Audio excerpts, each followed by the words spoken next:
terminer par le Bitcoin, la crypto-monnaie qui a franchi la barre des 40 000 euros, soit 48 000 dollars. Elle est toute proche de ses plus hauts historiques. C'est un joli regain après son mini-crack d'il y a une semaine. Oui, alors il y a une semaine, effectivement, on a eu un mini crack de 12%, donc c'est assez conséquent puisqu'on a eu un important rebond du cours des crypto-monnaies entre juillet et août. Et la semaine dernière, on a eu ce crash de 12% qui a coupé la tendance de rebond. Crash particulièrement violent, rapide. Alors justement, dans plusieurs articles pour plusieurs médias, notamment Cointribune, je suis revenu sur les éléments d'explication. Un élément d'explication majeur aux variations des crypto-monnaies, c'est la variation de la masse monétaire.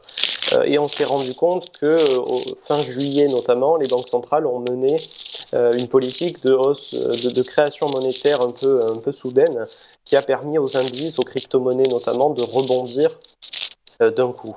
J'avais insisté sur le fait que le risque, c'était que les banques centrales, voilà, forcément, diminuent, resserrent un peu le taux de variation de la masse monétaire, et ce qui provoquerait mécaniquement une correction des crypto-monnaies. Donc cette correction de 12%, là on va voir comment on évolue puisqu'on est dans le canal des 49 300 dollars et 49 250 dollars. Donc ce canal-là est assez intéressant à voir. Est-ce qu'on va casser justement le seuil clé des 50 000 ou à l'inverse repartir un peu plus à la baisse? En tout cas à court terme, cette correction, elle nous dit quoi? Elle nous dit qu'il va falloir être plus prudent sur le Bitcoin dans les prochains mois, notamment en fin d'année, notamment pour des raisons monétaires. Ça, c'est la première cause, je pense, à la correction récente du Bitcoin. Et la deuxième cause, je pense, c'est plus technique, hein, c'est-à-dire qu'on avait une divergence baissière depuis le mois d'août. Là, on a validé cette divergence baissière, mais pas complètement. La question, c'est de savoir est-ce que on pourrait réavoir une tendance baissière dans les prochains jours. Donc, pour l'instant, on est dans cette phase de rebond.